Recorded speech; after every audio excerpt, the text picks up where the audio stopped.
Hola, hoy hablaremos sobre los músculos del cuello. Los músculos del cuello se dividen en músculos anteriores, laterales, que son los vertebrales, y los músculos posteriores del cuello. Comenzaremos hablando sobre los músculos anteriores del cuello. Comenzaremos hablando sobre los músculos superficiales, que estos se incluyen en los músculos anteriores del cuello. El músculo platisma se apoya sobre la fascia que cubre la porción superior del músculo pectoral mayor y del deltoides. Este se va a insertar en el borde inferior de la mandíbula y el tejido subcutáneo de la porción inferior de la cara. Lo va a inervar el ramo cervical del nervio facial y lo va a irrigar la arteria mentoniana, submentoniana y supraescapular. Su función es que va a ascender y tensar la piel del cuello, deprimiendo las comisuras labiales y la piel del mentón. El músculo esternocleidomastoideo tiene la función de inclinar la cabeza hacia el mismo lado y rotándola mirando hacia arriba al lado opuesto. Va a extender el cuello a nivel de las articulaciones atlanto-occipitales y flexionar las vértebras cervicales. Esto va a provocar que acerque el mentón al manubrio esternal. También va a extender las vértebras cervicales superiores mientras flexiona las inferiores con las vértebras cervicales fijas y eleva el manubrio esternal y los extremos mediales de las clavículas. Se va a insertar en la apófisis mastoides y la mitad lateral de la línea nucal superior y tiene un origen en la cara interior del manubrio del esternón en el tercio medial de la clavícula. Su inervación la da en la raíz espinal del nervio accesorio y C2 y C3, mientras que su irrigación la da la rama esternocleidomastoidea de las arterias tiroidea superior y occipital. También la rama muscular de la arteria supraescapular y la rama occipital de la arteria auricular posterior. El músculo digástrico en el vientre anterior eleva y estabiliza el ioides durante la deglución y el habla. Desciende la mandíbula con ayuda de los músculos infraioideos. Lo irriga la rama de la arteria submentoniana, el nervio miloioideo del nervio mandibular. La escotadura mastoidea es su origen y se inserta en la fosa digástrica de la mandíbula. Del mismo modo, el digástrico del vientre posterior va a elevar y estabilizar el ioides durante la deglución y el habla y descender la mandíbula con ayuda de los músculos infraioideos. Su origen está en la escotadura mastoidea y se inserta en la fosa digástrica de la mandíbula. Se inerva mediante el nervio digástrico del nervio facial y se irriga entre las ramas musculares de la arteria auricular posterior y las ramas musculares de la arteria occipital. Dentro de los músculos suprayoideos está el músculo estiloioideo, donde se origina en el apófisis estiloides, se inserta en el cuerpo del ioides y lo inerva el ramo estiloioideo del nervio facial. Este va a irrigar a las ramas musculares de la arteria facial y las ramas musculares de la arteria occipital. Su función es que va a elevar y retraer el ioides elongado en el piso de la boca. El músculo miloioideo tiene la función de elevar el ioides y el piso de la boca. También va a soportar el ascenso de la lengua durante la deglución y el alba. Su inserción es en el cuerpo del ioides y en el rafe miloioideo. Tiene un origen en la línea miloioidea de la mandíbula. Va a inervarlo el nervio miloioideo y va a irrigarlo la rama sublingual de la arteria lingual y la rama submentoniana de la arteria facial. El músculo genioideo tiene la función de llevar el ioides en dirección antero-superior y acortar el piso de la boca. Este tiene un origen en la espina mentoniana inferior y se inserta en la apófisis genio inferior hasta la cara anterior del hueso ioides. Lo va a inervar el ioides a C1 a través del nervio hipogloso y lo va a irrigar la rama sublingual de la arteria lingual. Los músculos infraioideos también incluyen al músculo esternoioideo. En este van a descender el ioides después de su elevación durante la deglución. Se inserta en el cuerpo del ioides, lo irriga la rama esternocleidomastoidea y ioidea de la arteria tiroidea superior y también la rama ioidea de la arteria lingual. Lo inerva C2 y C3 a través de un ramo de la asa cervical y se origina en la cara posterior del manubrio del esternón, en el extremo medial de la clavícula y el ligamento esternoclavicular posterior.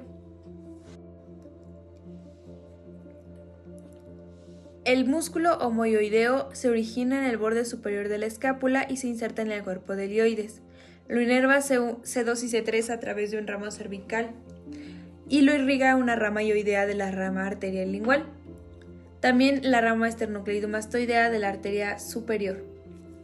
Su función es que va a descender y retraer y estabilizar el hioides. El músculo esternotiroideo va a descender el hioides después de su elevación durante la deglución. Este se inserta igual en el cuerpo del hioides. El músculo tiroideo tiene un origen en la línea oblicua del cartílago del tiroides y se inserta en el cuerpo y el asta mayor del hioides. Va a irrigarse por la rama hioidea de la arteria tiroidea superior y se inerva en C1 a través del nervio hipogloso. Su función es descender el hioides y la laringe. Los músculos vertebrales anteriores incluyen al músculo largo del cuello. Este tiene la función de flexión del cuello con la rotación al lado opuesto. Se va a insertar en los cuerpos vertebrales C5 a T3 y en la apófisis transversal de C3 a C5. Su irrigación es por las ramas prevertebrales de la arteria faríngea ascendente, las ramas musculares de las arterias cervical y ascendente y vertebral. Tiene un origen en el tubérculo anterior de las altas, los cuerpos vertebrales de C1 a C3 y la apófisis transversal de C3 a C6. Lo inerva el ramo anterior de los nervios espinales de C2 a C6. El músculo largo de la cabeza tiene la función de flexión e inclinación lateral de la cabeza en relación con la columna vertebral. Este se va a insertar en la porción basilar del occipital y tiene un origen en los tubérculos anteriores de las apófisis transversales de C3 a C6, mientras que su irrigación es en la rama cervical ascendente de la arteria tiroidea anterior a la arteria faríngea ascendente en las ramas musculares de la arteria vertebral. Tiene una inervación en los ramos anteriores de los nervios espinales de C1 a C3. El músculo recto anterior de la cabeza daba la función de flexión a la cabeza en relación con la columna vertebral. Este se va a insertar en la base del cráneo por delante del cóndilo occipital. Tiene un origen anterior en la masa lateral del atlas en C1 y se inerva en los ramos originados del asa formada entre los nervios espinales C1 y C2. También la va a irrigar la rama muscular de la arteria vertebral y la arteria faríngea ascendente. Ahora hablaremos de los músculos laterales vertebrales del cuello. Comenzaremos hablando de los músculos escalenos con el escaleno anterior. Este da la función de flexión de la cabeza en dirección anterior o lateral en relación con la columna vertebral. Se va a insertar en la primera costilla y tiene un origen en la apófisis transversal de C3 a C6. Lo va a inervar el nervio espinal cervical de C4 a C6 y lo va a irrigar C6, que es una rama cervical ascendente de la arteria tiroidea inferior. El músculo escaleno medio va a inclinar lateralmente el cuello y elevar la primera costilla durante la inspiración forzada. Este se va a insertar en la cara de la primera costilla con un fascículo que se va a insertar en la segunda costilla. Tiene un origen en el tubérculo posterior de la apófisis transversal de C3 a C7, mientras que se va a inervar por el ramo anterior de los nervios espinales cervicales de C3 a C8 y será irrigado por la rama muscular de la arteria cervical ascendente. El músculo escaleno posterior da la función de flexionar el cuello en dirección lateral y eleva la segunda costilla en inspiración forzada. Este se inserta en el borde externo de la segunda costilla y se origina en el tubérculo posterior de la apófisis transversal de C4 a C8. Es irrigado por la rama muscular de la arteria cervical ascendente de la tiroidea inferior y la rama superficial de la arteria cervical transversa, mientras que será inervado por C6, en el ramo anterior de los nervios espinales cervicales de C7 y C8. Por último, hablaremos de los músculos posteriores del cuello. En la capa superficial tenemos el músculo trapecio, que va a estabilizar permitiendo levantar peso en la porción media e inferior. También va a abducir las escápulas y en porción superior levantará el hombro. Se inserta en la porción superior en el extremo de la clavícula, en la porción media en el acromión de la escápula y en la porción inferior en la espina de la escápula. En su porción superior se origina en la línea nucal superior del occipital y en la apófisis espinosa. En la media se origina en la apófisis espinosa al igual que en la inferior. En el músculo espléneo de la cabeza se va a extender la cabeza e inclinar hacia su lado. Tiene una inserción en la línea curva occipital de la apófisis mastoides y en el medio superior del ligamento cervical, posterior en la apófisis espinosa de la vértebra 7A.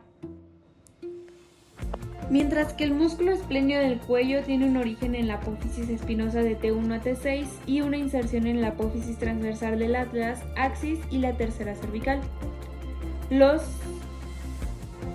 funcionamientos que va a ofrecer este músculo es que va a hacer dos extensiones directas en la cabeza. En la capa profunda tenemos el músculo semiespinoso de la cabeza que se origina de C3 a C6 y se inserta en la línea nucal superior y en la línea nucal inferior. Esta tiene una acción de extensión y se va a inervar por el ramo posterior de los nervios espinales. El músculo semiespinoso del cuello tiene una inervación en el ramo posterior y en los nervios espinales. Su acción es de rotación contralateral, se origina en C2 y tiene una inserción en T6. El músculo recto posterior mayor de la cabeza tiene una acción de extensión y rotación de la cabeza y la va a girar hacia el lado contrario.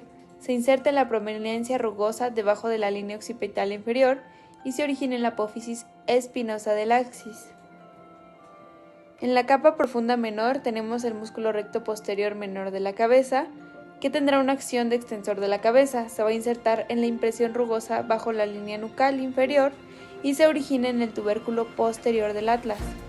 La capa profunda menor también incluye al músculo oblicuo mayor de la cabeza, que va a tener una acción de movimiento de rotación y que girará la cabeza hacia el lado contrario. Se insertará en la región posterior de la apófisis transversa del atlas y se originará en la cara lateral de la apófisis espinosa del axis. El músculo oblicuo menor de la cabeza extiende la cabeza y la va a inclinar hacia su lado, rotando, lo que hace para girar la cabeza al lado opuesto. Se inserta en la línea nucal inferior del occipital y se origina en la cúspide de la apófisis transversa.